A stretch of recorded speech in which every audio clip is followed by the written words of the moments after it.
Hello everyone, welcome back to my YouTube channel. आज की video में हम करने वाले हैं एनआईओएस क्लास 12th की कंप्यूटर साइंस का सिलेबस पूरा का पूरा। जितने चैप्टर आपके एग्जाम में आने वाले हैं वो सारे चैप्टर हम इस वीडियो में कवर करने वाले हैं, तो वीडियो पूरी एंड तक देखना। और चैनल पे नए आए हो तो चैनल को सब्सक्राइब कर देना। तो सबसे पहले मैं आपको बता दूं कौन कौन से चैप्टर आपके एग्जाम में आने वाले हैं और कौन कौन से नहीं आने वाले हैं। तो अगर आपको बुक अवेलेबल होगी तो आप स्टार्टिंग में इंडेक्स जब उसको देखोगे तो वहाँ पे आपको दिख जाएगा टीएमए लिखा हुआ कुछ इस टाइप से। जैसे ये टीएमए लिखा हुआ इन चैप्टर्स के आगे, तो ये चैप्टर्स जो है आपके एग्जाम में नहीं आएंगे। मॉड्यूल 1 और मॉड्यूल 2, ये दोनों मॉड्यूल जो है आपके एग्जाम में नहीं आने वाले। मॉड्यूल 3 से जो है आपके एग्जाम में आएंगे। और आगे बढ़ते हैं।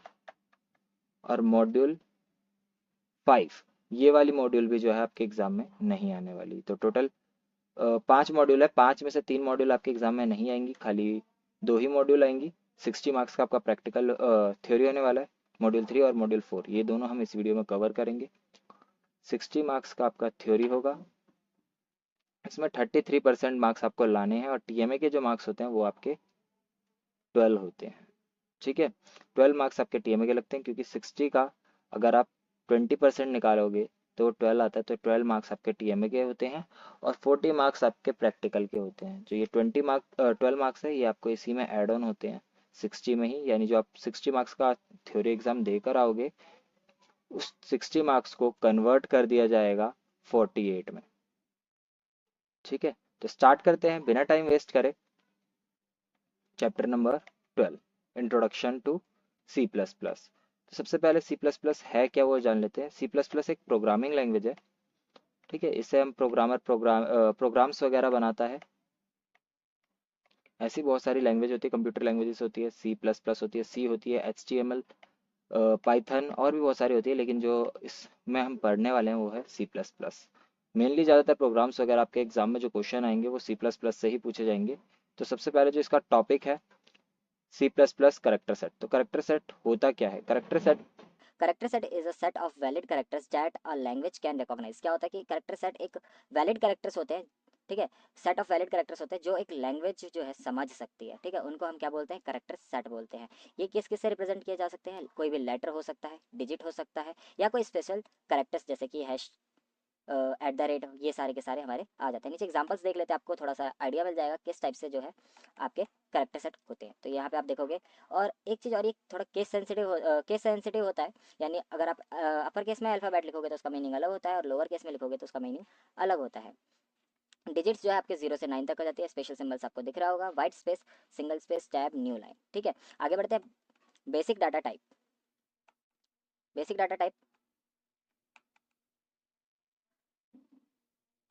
Basic data types. C plus plus supports a large number of data types. बहुत ज़्यादा large number of data type support करता है C plus plus. The built in और basic data types supported by C plus plus are integer, floating points and character. तो data types होते क्या है, data types वो होते हैं जो बताते हैं कि आपके किस टाइप का डाटा जो है आप स्टोर करने वाले हैं। ठीक है, तो वो डाटा टाइप होता है।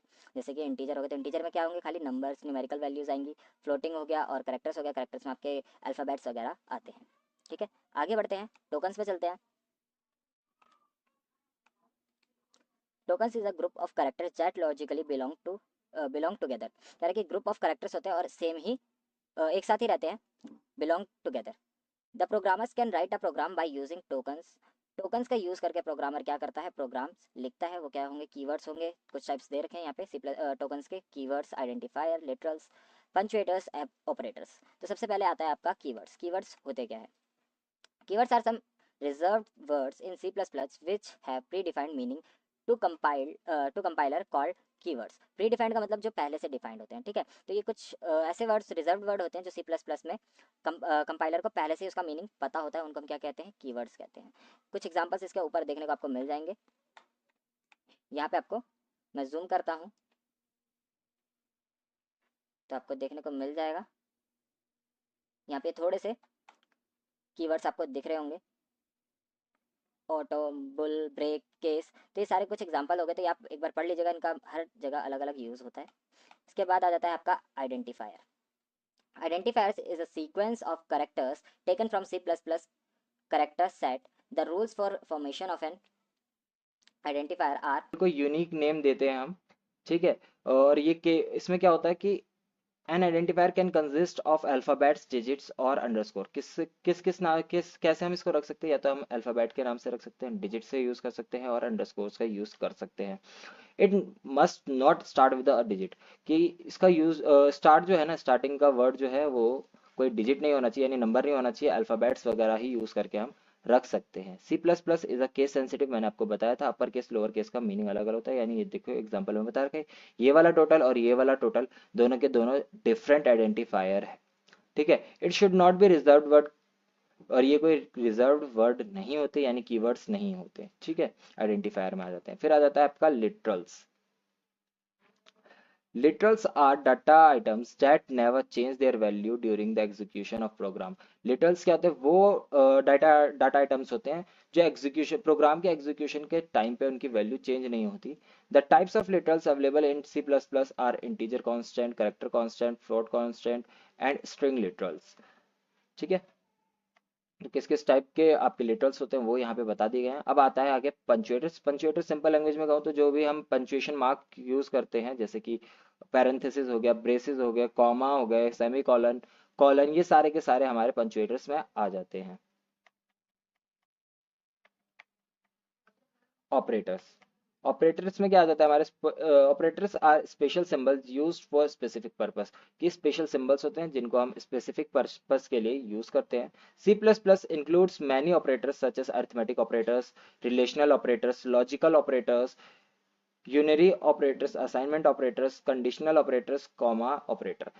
तो arithmetic operator means plus minus वगैरह आ गए आपके, relational operator less than greater than आ गए, लॉजिकल ऑपरेटर एंड गेट और गेट, ये सारे के सारे आ जाते हैं इसी में। आगे बढ़ते हैं द साइज ऑफ ऑपरेटर में। The size of operator determines the amount of memory required for an object at compile time rather than at run time.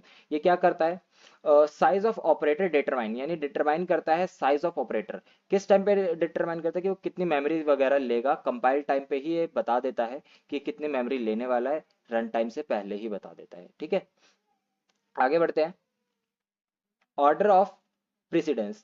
The order in which the operators are used in a given expression is called the order of precedence. मतलब कि किस order में ये जो operator use होंगे इसको हम क्या कहते हैं, ऑर्डर ऑफ प्रेसिडेंस। तो जैसे बोर्ड मैथ में हम देखते हैं बोर्ड मास होता है, पहले ब्रैकेट ओपन होता है, फिर डिवीजन, मल्टीप्लिकेशन, इसी तरीके से इनकी भी वैसे ही हम यूज करते हैं, इनको भी ऑपरेटर्स को भी। तो सबसे पहले हमारे ये पैरेंथेसिस यूज होता है, फिर पोस्ट फिक्स में इंक्रीमेंट डिक्रीमेंट यूज होता है, प्रीफिक्स में इंक्रीमेंट डिक्रीमेंट यूज होता है, फिर मल्टीप्लिकेशन, ऐसे करके सबसे लास्ट में जो है कॉमा ऑपरेटर की बारी आती है।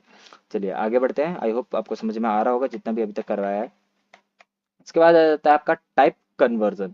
The process in which one predefined type of expression is converted into another type is called conversion. अब इसमें क्या होता है, जैसे मान लीजिए पहले जो था डाटा वो आपका इंट में लिखा हुआ था, इंट ए करके, ठीक है, इसको मैं चाहता हूँ फ्लोट में कन्वर्ट करना, फ्लोट ए में, तो इसका यूज करके हम कर सकते हैं। तो अब इसमें दो टाइप्स के होते हैं ये कन्वर्जन, एक होता है इम्प्लिसिट कन्वर्जन, एक होता है एक्सप्लिसिट कन्वर्जन। इम्प्लिसिट कन्वर्जन वो होता है जिसमें हम लोअर टाइप वेरिएबल से किस में जाते हैं, हायर टाइप ऑफ वेरिएबल्स में जाते हैं, ठीक है। एक्सप्लिसिट में क्या होता है, इसको हम टाइप कास्टिंग भी बोलते हैं, और ये टेम्परेरीली चेंज करता है वेरिएबल डाटा टाइप को, ठीक है। चलिए आगे बढ़ते हैं, डिटेल में आप पढ़ते जाइएगा, अभी नॉर्मल नॉर्मल लैंग्वेज में समझाते चलूंगा क्योंकि वीडियो ज्यादा लेंथी हो जाएगी अदरवाइज आपकी। चलिए कांस्टेंट क्या होता है, constant a number which does not change its value during execution of a program is known as constant. जो प्रोग्राम के एग्जीक्यूशन के टाइम पे जिसकी वैल्यू चेंज नहीं होती उसको हम कांस्टेंट कहते हैं। A constant in C plus plus can be of any of the basic data type, ठीक है। आगे बढ़ते हैं, वेरिएबल्स पे चलते हैं। It is a location in the computer memory which can store data and is given a symbolic name for easy reference. ये क्या होता है कि लोकेशन, एक तरीके से लोकेशन बताता है कि डाटा जो है कहाँ पे स्टोर है, ठीक है, and is given by a symbolic name easy reference, और इसको एक सिंबॉलिक नेम से आराम से दिखा दिया जाता है ताकि आपको आराम से समझ में आ सके। एग्जाम्पल के तौर पे इंट काउंट दे रखा है, जैसे इंट काउंट हो गया, इंट आई जे के हो गया, 4ch दे दिया गया है, ठीक है। तो इसमें इंट काउंट में क्या है, काउंट के अंदर इंटीजर डाटा स्टोर है, उसकी मेमोरी लोकेशन काउंट के अंदर दी होगी, ठीक है। आगे बढ़ते हैं, इनपुट आउटपुट पे चलते हैं। C plus plus supports input output statements which can be, अब देखो जैसे अब हम नॉर्मल इनपुट देते हैं कंप्यूटर में, स्क्रीन पे मॉनिटर जो है आउटपुट डिवाइस की तरह काम करता है, ऐसे ही जो है ना दो ऑपरेटर्स होते हैं, एक होता है लेस देन, एक होता है ग्रेटर देन। तो लेस देन जो होता है, लेस देन ऑपरेटर, वो किस लिए यूज होता है, इनपुट के लिए यूज होता है, ठीक है। और ये जो हमारा ग्रेटर देन वाला होता है वो एक्सट्रैक्शन यानी कि आउटपुट के लिए यूज होता है, ठीक है। C plus plus support input and output statement which can be use to feed new data type into computer और obtained output on an output device such as video printer etcetera, ठीक है। It provides both formatted and uniform unformatted stream IO statements. चलिए आगे बढ़ते हैं। Structure of program, C plus plus program, अब structure कैसा होगा वो यहाँ पे बता रखा है। तो सबसे पहले आप लिखते हो हैशटैग, ठीक है। फिर यहाँ पे आपका आता है आई आई ओ स्ट्रीम, ठीक है। उसके बाद जो है आपका ये मेन लिख दिया जाता है और उसके बाद करली ब्रेसेस लिख के आपका पूरा प्रोग्राम जो है स्टार्ट हो जाता है। एंड में जो है आप रिटर्न जीरो या गेट जीरो लिख के करली ब्रेसेस लगा के क्लोज कर देते हैं, ठीक है। चलिए आगे बढ़ते हैं और इसी के साथ ये वाला चैप्टर भी कंप्लीट होने वाला है।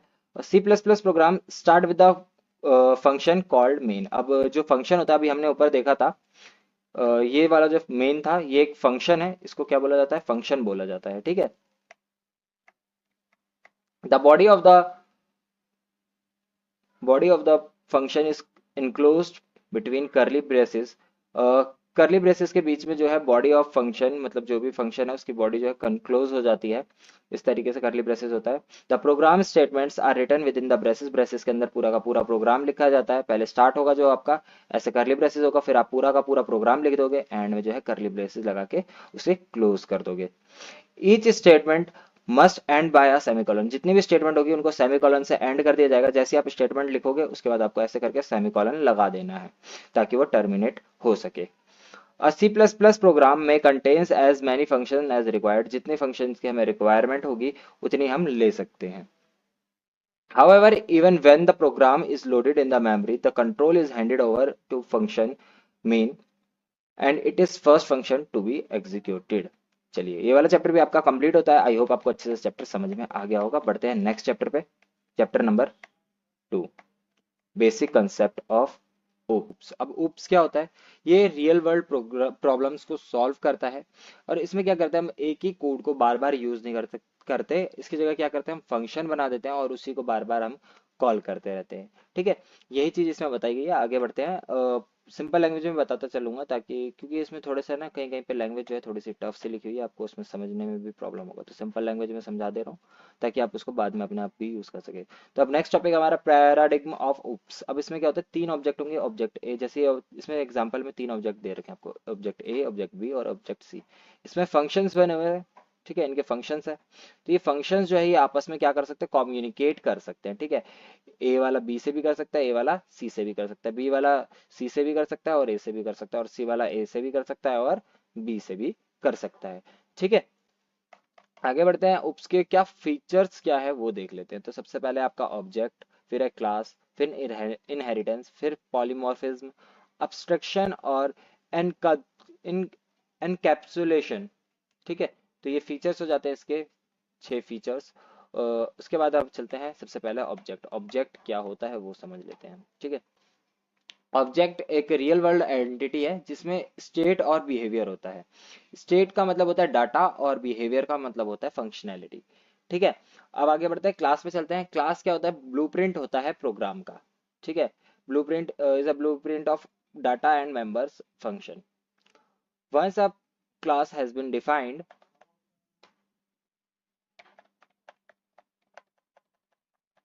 we can create any number of object associated with that class. कह रहा है कि हम कितने, एक बार अगर हमने क्लास बना ली तो उसके अंदर हम बहुत सारे नंबर ऑफ ऑब्जेक्ट्स बना सकते हैं। जैसे इसमें आपको देखने को मिल रहा होगा, क्लास बनाई हमने पर्सन नाम से, ठीक है। इसके अंदर ऑब्जेक्ट कितने हैं, एक ऑब्जेक्ट ये रहा हमारा ऑब्जेक्ट 1, ये रहा ऑब्जेक्ट 2, ठीक है। अब इनकी यहाँ पे स्टेट और बिहेवियर, बिहेवियर क्या है, ये पर्सन जो है कैसे खाना खा रहा है, कैसे क्या खाना खा क्या खा रहा है, कैसे पढ़ रहा है, कैसे सो रहा है, कैसे खेल रहा है, ये सारी सारी की चीजें किस में आ जाएगी, ऑब्जेक्ट की बिहेवियर हो गई एक तरीके से, ठीक है।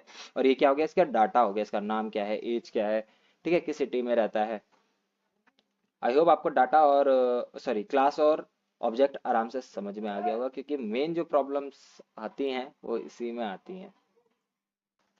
आगे बढ़ते हैं। Data abstraction.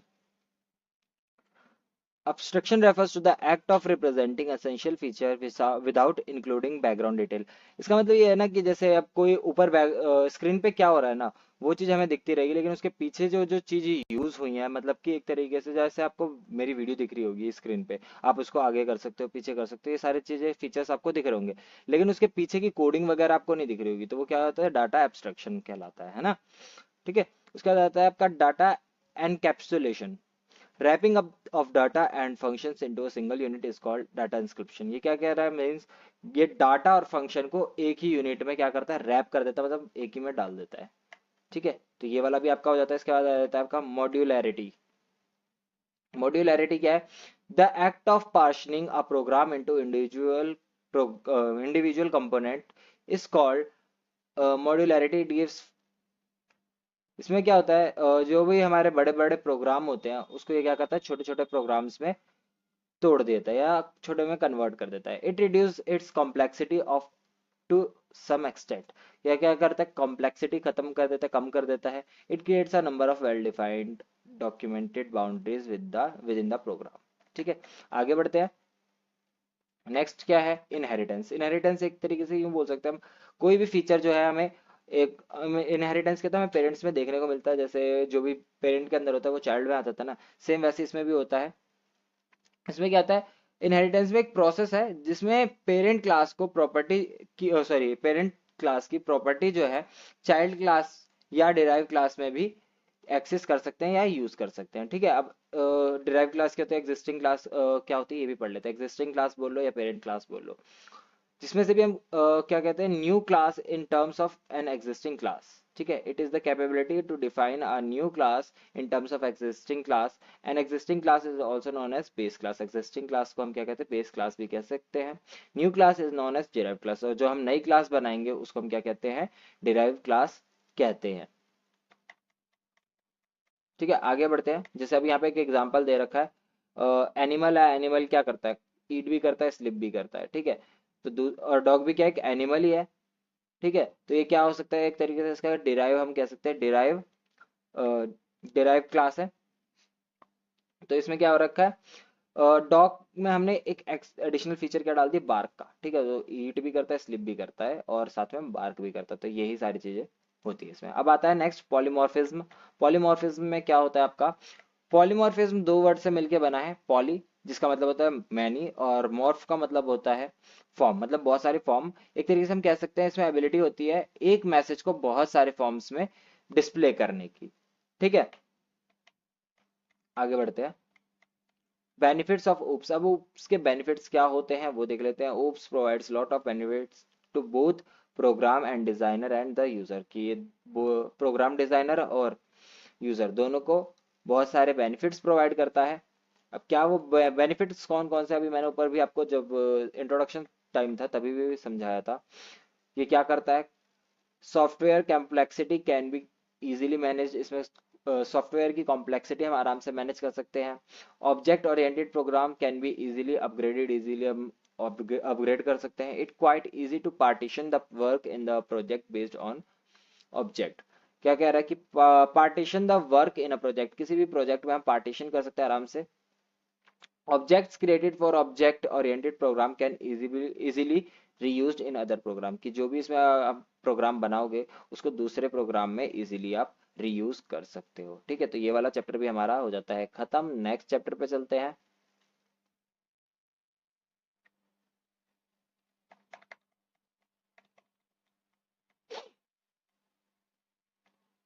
नेक्स्ट चैप्टर है हमारा कंट्रोल स्टेटमेंट। अब कंट्रोल स्टेटमेंट क्या होता है, statement are the instruction given to the computer to perform any kind of action. Statement क्या है, एक तरीके से कुछ इंस्ट्रक्शंस होते हैं, कंप्यूटर को देते हैं कोई भी टाइप का एक्शन परफॉर्म कराने के लिए। एक्शन में be in the form of data movement, और वो एक्शन किसकी फॉर्म में हो सकते हैं, डाटा मूवमेंट की फॉर्म में हो सकते हैं, या डिसीजन मेकिंग के फॉर्म में हो सकते हैं।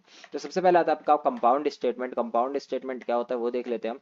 A compound statement is a grouping of statement in which each individual statement ends with a semicolon. इसमें क्या होता है, जितनी भी स्टेटमेंट होगी सारी की सारी किसे सेमीकोलन से एंड होगी।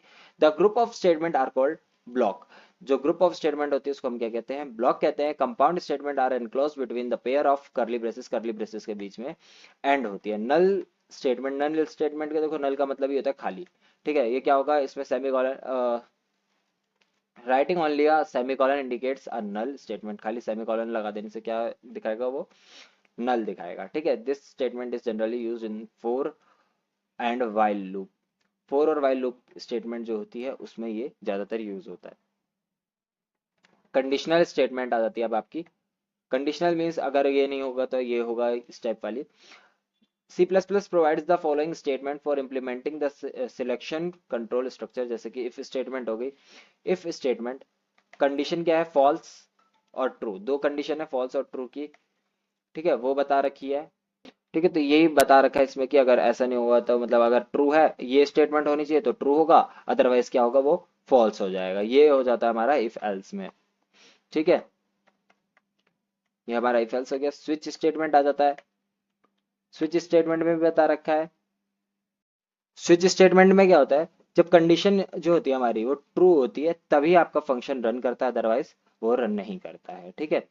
आगे बढ़ते हैं। नेस्टेड इफ स्टेटमेंट, इसमें दे रखा है आपको, यहाँ पे देखो कंडीशन वन में अगर ट्रू होगा तो कंडीशन टू पे जाएगा, ठीक है। अगर वो फॉल्स होगा तो रुक जाएगा, ठीक है। आगे बढ़ते हैं।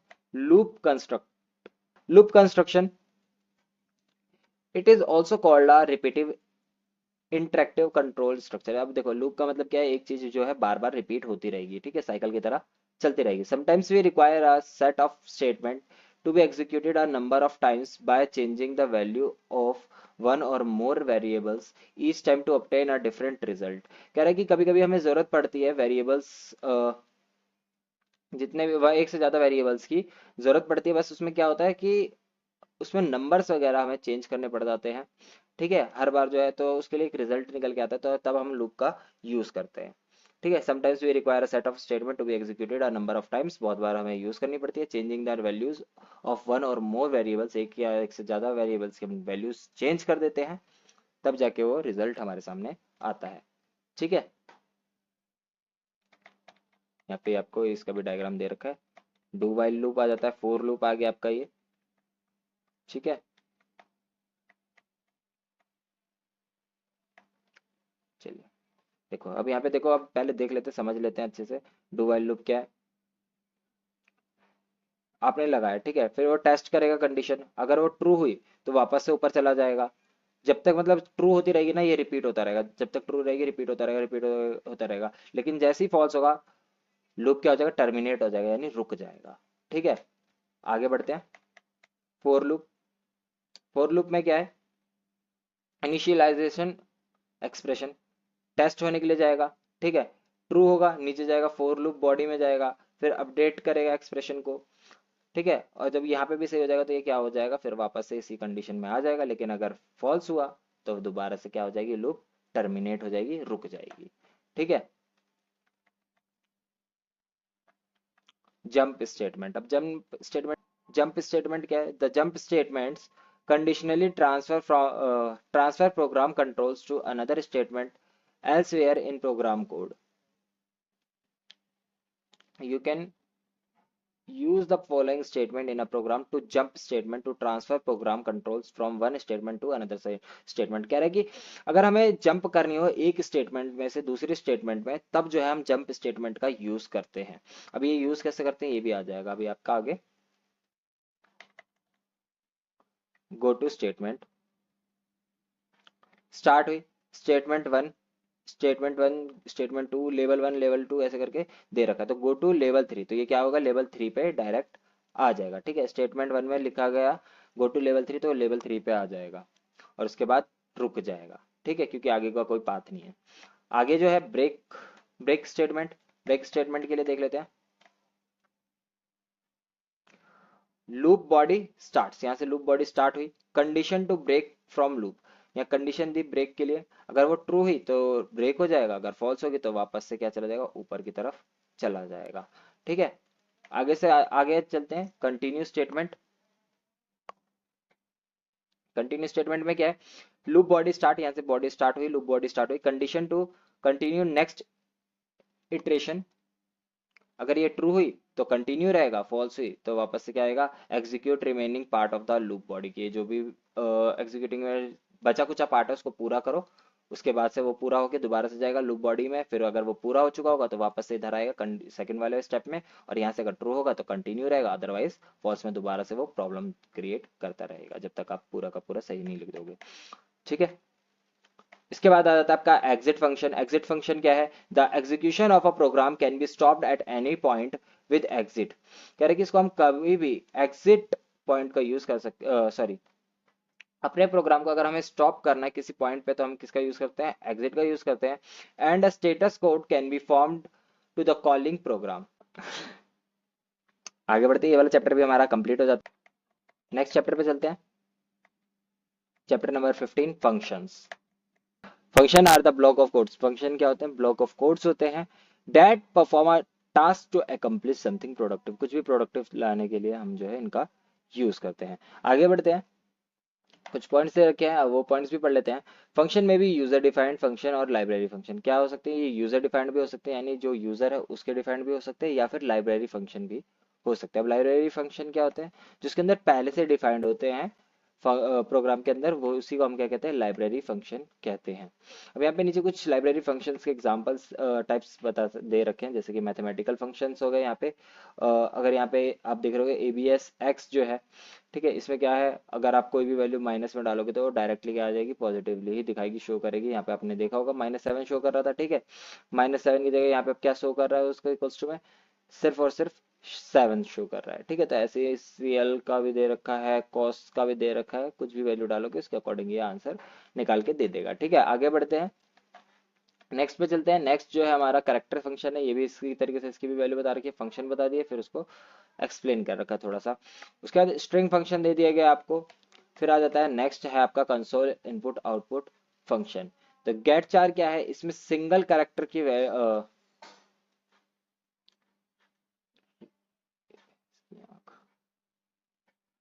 Gate char function return a single character from standard input device. कह रहे कि ये सिंगल कैरेक्टर लेता है, एक तरीके से इनपुट डिवाइस से सिंगल कैरेक्टर लेता है, और पुट में क्या होता है, सिंगल कैरेक्टर जो है ये आउटपुट की फॉर्म में देता है। ठीक है, आगे बढ़ते हैं। गेट्स फंक्शन, गेट्स फंक्शन में क्या है, फिर आपका गेट फंक्शन आ जाता है। गेट फंक्शन के बाद आपका गेट सी एच आ जाता है, गेट सी एच और get C H E function. Get C H में क्या होता है, C H and C H one are the variables of data type character, data types character के वेरिएबल है, they take no argument and require the conio.h header file. ठीक है, on execution the cursor blinks, जब भी आप execute करोगे तो क्या होगा, कर्सर ब्लिंक होता रहेगा। The user must type a character, वो उसको क्या करेगा, करेक्टर टाइप कर सकता है। The value of the character return from getche is assign to C H. Get C H E में जो भी वैल्यू असाइन करी जाए, जो भी वैल्यू करेक्टर लेगा रिटर्न किया जाएगा, उसको असाइन किया जाएगा सी एच के द्वारा। ठीक है, आगे बढ़ते हैं। User defined C plus plus function. तो यूजर डिफाइंड से ही समझ में आ जा रहा होगा आपको कि यूजर डिफाइंड है ये। ठीक है, function is a grouping, C plus plus function is a grouping of program statement in a single unit. Single unit में स्टेटमेंट लिखी रहती है। The main function is the starting point for the execution of program. Main function क्या है इसका, कि programme जो है कहाँ से स्टार्ट हो रहा है, किस लिए प्रोग्राम एग्जीक्यूट होने के लिए कहाँ से स्टार्ट हो रहा है, ये है user defined C plus plus function में आ जाता है। ठीक है, इसके बाद आपका नेक्स्ट आ जाता है फंक्शन प्रोटोटाइप।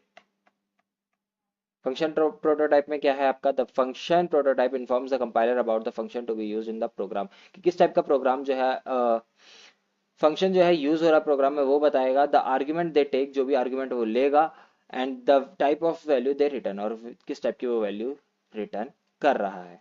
ठीक है, इसके बाद आ जाता है आपका argument to a function. Sometimes the calling function supply some values. क्या कह रहा है कि कभी कभी जो है the calling function supplies some values. Calling function क्या करता है, जिसको भी हम बुला रहे फंक्शन को, वो कोई वैल्यू प्रोवाइड करता है किसके लिए, टू द कॉल्ड फंक्शन। जो भी फंक्शन कॉल्ड किया जाता है उसके लिए कोई वैल्यू प्रोवाइड करता है, यानी कि एक तरीके से हम बोल सकते हैं पैरामीटर्स प्रोवाइड करता है। ठीक है, इसको इस वजह से हम क्या कहते हैं, पैरामीटर्स भी कहते हैं। The variables which supplies the values to a calling function are called actual parameter. The variables which supply the values, क्या है, जो भी वेरिएबल्स है जो वैल्यू सप्लाई करेंगे उसको हम क्या कहते हैं, पैरामीटर्स कहते हैं।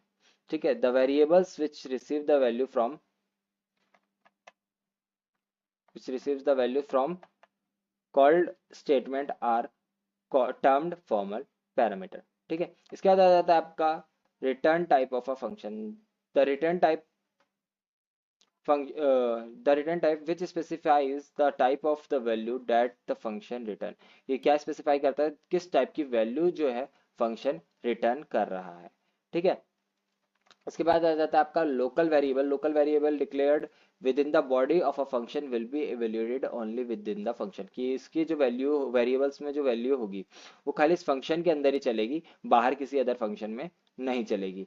ठीक है, लेकिन ग्लोबल वेरिएबल में क्या होता है, आप जो भी variable that is declared outside the function और outside any function is known as global variable. कि कोई भी वेरिएबल अगर किसी और फंक्शन में उसको दे रखा है तो हम उसको किसी में भी यूज कर सकते हैं, किसी और फंक्शन में भी यूज कर सकते हैं। ठीक है, इसमें क्या होता है, खाली उसी फंक्शन में यूज होगा, लेकिन इसमें आप किसी और फंक्शन में भी यूज कर सकते हो। ठीक है, अगर आपको डाउट हो इसमें, अगर फिर भी तो आप कमेंट करके बता दीजिएगा। नेक्स्ट पार्ट जो आएगा वीडियो का सेकंड पार्ट, उसमें जो है इसको एक्सप्लेन करने की हम कोशिश करेंगे। नेक्स्ट आ जाता है आपका storage class. The storage class of a, देखो स्टोरेज से ही पता लग जा रहा है कि ये क्या कर रहा है, स्टोर करता होगा। The storage class of a variable stores which part of a program can access it and how long it stays in the existence। कह रहा है कि कैसे एक्सेस होगा, कौन सा प्रोग्राम का पार्ट जो है एक्सेस होगा और कितने समय तक उसमें मौजूद रहेगा, ये स्टोरेज क्लास में आ जाता है। सबसे पहले ऑटोमेटिक रजिस्टर स्टैटिस्टिक एक्सटर्नल, तो ये बता रखा है यहाँ पे, आप इसको एक बार पढ़ लीजिएगा। ठीक है, इसके बाद आ जाता है कॉलिंग ऑफ अ फंक्शन। आप किसी फंक्शन को कैसे कॉल करते हो, तो इसके दो मेथड है, कॉल बाय वैल्यू और कॉल बाय रेफरेंस। इसमें एक डिफरेंस जो है एग्जाम में कभी कभी आ जाता है, तो यहाँ पे डिफरेंस आपको दे रखा है, ये 3 पॉइंट्स दे रखे हैं डिफरेंस के, इन डिफरेंस को आपको पढ़ लेना है। ठीक है, इसके बाद आ जाता है आपका inline function. while the sequence of event may save memory space it takes some extra time। कह रहा है कि जब भी कोई सीक्वेंस ऑफ इवेंट्स में सेव मेमोरी स्पेस, कि सीक्वेंस ऑफ इवेंट्स जो है कभी कभी मेमोरी स्पेस बचा लेता है। It take some extra time, जिस वजह से क्या लगता है, ज्यादा टाइम लगता है। To save execution in short function inline function is used.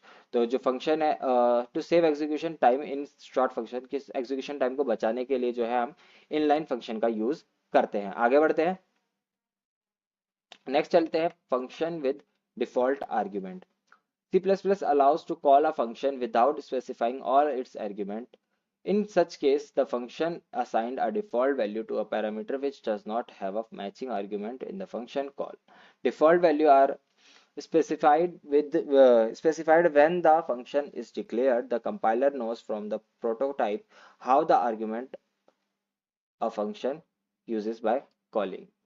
आगे बढ़ते हैं, नेक्स्ट पे चलते हैं, function overloading. The same function name can be used to create functions that perform a variety of different tasks। कह रहा है कि इसमें क्या होता है, एक ही नाम के फंक्शन क्रिएट कर दिए जाते हैं। ठीक है, और वो अलग अलग काम करते हैं। This is known as function polymorphism in OOP। इसी को क्या कहते हैं, फंक्शन मॉर्फिज्म कहते हैं, क्योंकि मैंने बताया था पॉली का मतलब मैनी होता है और मॉर्फिज्म का मतलब होता है फॉर्म, तो बहुत सारी फॉर्म बन जाती है उसकी, इस वजह से इसको फंक्शन मॉर्फिज्म कहते हैं। ठीक है, तो इसी के साथ ये वाला चैप्टर भी आपका कंप्लीट हो जाता है। नेक्स्ट चैप्टर पे चलते हैं। बीच बीच में मैं कुछ चीजें छोड़ रहा हूँ, तो वो समझ जाइएगा कि वो इतनी खास इंपॉर्टेंट नहीं है, इस वजह से छोड़ी जा रही है। Next chapter, chapter number 16, array. Array क्या है, array is a collection of values of same data type. Same data type का कलेक्शन होता है array. To declare an array, define the variable type with square bracket. कि क्या करते हैं, इसको स्क्वायर ब्रैकेट्स के द्वारा दिखाया जाता है, कोई भी वेरिएबल की वैल्यू दिखाने के लिए। ठीक है, syntax to initialise array element से। आप यहाँ पे देखो सिंटैक्स बता दिया। सिंटैक्स का मतलब क्या होता है कि किस तरीके से जो है आप एक तरीके से क्या बोल सकते हो, फॉर्म बोल सकते हो, रूल बोल सकते हो। सिंटैक्स का मीन्स कि किस तरीके से आपको ये लिखना है, ठीक है। तो यहाँ पे आपको बता रखा है एग्जाम्पल के साथ, ठीक है। आगे बढ़ते हैं। While initializing the array element, we can leave size as blank।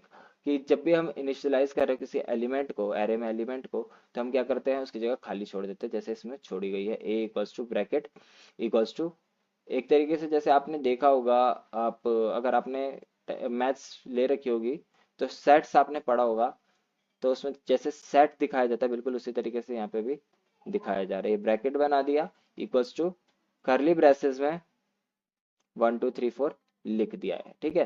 तो ये इस तरीके से दिखा देते हैं। While initialising the array elements we can leave size as blank, की हम उसको छोड़ सकते हैं। If the size of array is more than the initialised element, then for non initialised array elements it will take garbage value, ठीक है। आगे बढ़ते हैं।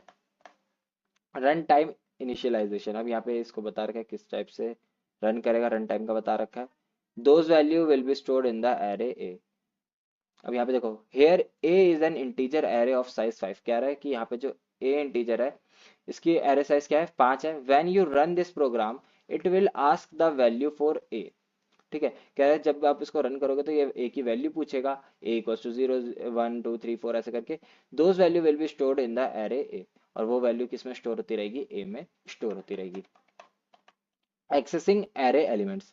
This program will display a equals to a0, a1 and a2 values as 10 20 30 respectively। और इस तरीके देखो यहाँ पे आप दे रखा है int a2 equals to 10 20 30। तो अब यहाँ पे 4 लगा दिया है और लिख दिया गया। तो इसमें क्या होगा, इसमें क्या कैसे डिस्प्ले करेगा, a0 को डिस्प्ले करेगा 10 की तरह, a1 को डिस्प्ले करेगा 20 की तरह, और a2 को डिस्प्ले करेगा 30 की तरह, ठीक है। इसका मतलब ये है। Processing of an array, the following operation can be performed on array। तो यहाँ पे कुछ ऑपरेशन बता दिए, जैसे transversal, searching, sorting, insertion, deletion, ये सारे के सारे किसमें होते हैं, प्रोसेस होते हैं। तो ट्रांसवर्सल में क्या होता है, it means to access each location और each element of an array. क्या करता है, एक तरीके से ये लोकेशन बता देगा, एक्सेस दे देगा लोकेशन की कि कहाँ पे कौन सा एलिमेंट है एरे में, ठीक है। सर्चिंग पे आ जाते हैं। सर्चिंग में क्या है, this method finds out whether the data entered by the user is present in an array और नॉट, की जो भी डाटा डाली है यूजर ने वो उसमें मौजूद है, प्रेजेंट है या नहीं है। इसके दो मेथड होते हैं, लीनियर और सिक्वेंशियल सर्च, और एक होता है बाइनरी सर्च। तो लीनियर सर्च में क्या होता है, this method is slower and inefficient and work on unsorted list. ये अनसॉर्टेड लिस्ट पे काम करता है और इनएफिशिएंट है, साथ ही साथ स्लो भी है। किससे स्लो है, बाइनरी सर्च से स्लो है, ठीक है। अब यहाँ पे आ जाता है आपका binary search. Binary search is a method to find the required element in a sorted array by repeatedly halving the array and searching in the half, ठीक है। क्या करता है, ये एरे को दो पार्ट्स में बांट देता है और उसके बाद उसमें सर्च करता है, और सॉर्टेड लिस्ट होती है, सॉर्टेड एरे होते हैं, मतलब एक सीक्वेंस में लगा दिए जाते हैं, चाहे अल्फाबेटिकली हो गया, जैसे आप सॉर्टेड मतलब जैसे पहले ए आएगा फिर बी आएगा सी आएगा, एक सीक्वेंस की फॉर्म में हो जाता है, ठीक है। ऐसे रैंडमली नहीं होता कि पहले बी लिखा हुआ है फिर सी लिखा हुआ है फिर ए लिखा हुआ है ना। तो सॉर्टेड का मतलब इस तरीके से होता है। चलिए आगे बढ़ते हैं। आई होप आपको बाइनरी भी समझ में आ गया होगा और दोनों में अंतर भी आप आराम से कर लोगे। ये सारे प्रोग्राम्स वगैरह दे रखे हैं, ये आपको एक एक बार देख लेने हैं क्योंकि ये बहुत ज्यादा इंपॉर्टेंट है। एग्जाम में जो है मेनली प्रोग्राम से रिलेटेड ही क्वेश्चन पूछे जाते हैं। शॉर्टिंग आ जाता है। It is a process to arrange the list either in ascending or descending order. इसमें क्या करते हैं, आप लिस्ट को जो है या तो असेंडिंग ऑर्डर में या तो डिसेंडिंग ऑर्डर में अरेंज करोगे। इसके बाद जो है आपका आ जाता है bubble sort. Bubble sort sometimes referred to as sinking sort, इसको कैसे कभी कभी सिंकिंग शॉट भी कहते हैं। It is a simple sorting algorithm that repeatedly steps through the list, compares adjacent elements and swamps them if they are in the wrong order। The pass through the list is repeated until the list is sorted। अब इसमें क्या होता है, it is a simple sorting algorithm, ये simple sorting algorithm है that repeatedly steps through the list। एक एक steps के द्वारा एक एक स्टेप करके जाता है लिस्ट में। कंपेयर एडजेसेंट एलिमेंट, अपने साथ वाले एलिमेंट से कंपैरिजन करता है। उसके बाद अगर उससे, और उसके बाद क्या करता जाएगा, उसको स्किप करता जाएगा, स्वैप करता जाएगा। ठीक है, और तब तक करता रहेगा जब तक वो शॉर्टेड लिस्ट में नहीं हो जाती, मतलब कि पहले सबसे छोटी, फिर उससे बड़ी, फिर उससे बड़ी, उससे बड़ी, इस तरीके से नहीं हो जाती।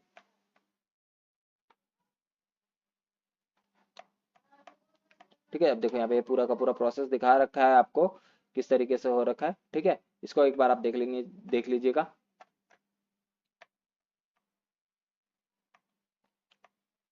सिलेक्शन शॉर्ट क्या है? Consider an array having,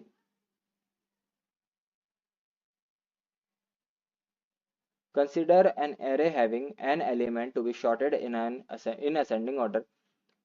Initially, first element is compared with others so that it holds the smallest value. अब क्या कह रहा है इसमें, आप मान लो आपको असेंडिंग ऑर्डर में लगानी है, तो पहला वाला एलिमेंट दूसरे वाले एलिमेंट से क्या करेगा, कंपैरिजन करेगा, और जो भी दोनों में से छोटा होगा वो आगे आ जाएगा। ठीक है, स्टार्टिंग में आ जाएगा। In next pass second element is compared with others so that it holds the second smallest value. उसके बाद क्या करेगा वो अपने जो सेकंड वाला एलिमेंट होगा वो अपने आगे वाले से कंपेयर करेगा, मतलब ऐसे करके कंपैरिजन चलता रहेगा। इसी को हम क्या कहते हैं, सिलेक्शन शॉर्ट कहते हैं। अब इसके बाद आ जाता है आपका इंसर्शन। इंसर्शन में क्या होता है, it means addition of a data elements in the middle और at the end of the array. इसमें क्या होता है, इंसर्शन का मतलब ही क्या होता है, कुछ चीजें इंसर्ट करना यानी डालना।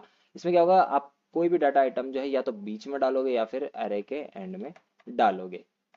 ठीक है, इसके बाद आ जाता है आपका डिलीशन। डिलीशन में क्या होता है आपका आप इसमें रिमूव कर दोगे एलिमेंट को, उसमें आपने ऐड करा, इसमें रिमूव करोगे, और इसी का प्रोसेस आपके स्टेप्स वगैरह लिखे हुए। तो ये जितने भी प्रोग्राम्स आपको एग्जांपल के तौर पे दिए गए हैं वो सारे के सारे आपको पढ़ लेने हैं। ठीक है, एरे ऑफ स्ट्रिंग।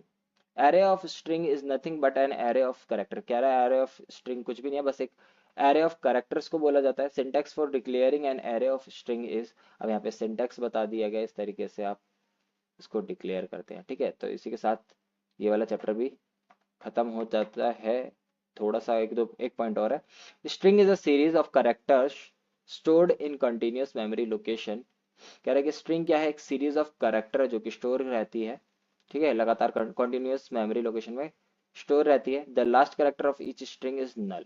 जो भी लास्ट होगा वो क्या होगा, नल होगा। ठीक है, इसी के साथ खत्म होता है। आई होप आपको अच्छे से समझ में आया होगा। नेक्स्ट चैप्टर जो है हमारा chapter number 17, structure type deaf and enumerated data type. इसके आगे से हम नेक्स्ट वीडियो में करेंगे पार्ट 2 में।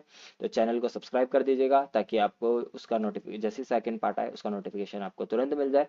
कोई भी डाउट हो कमेंट करके पूछ लेना। Thanks for watching us, have a nice day, stay tuned with Educenter Delhi.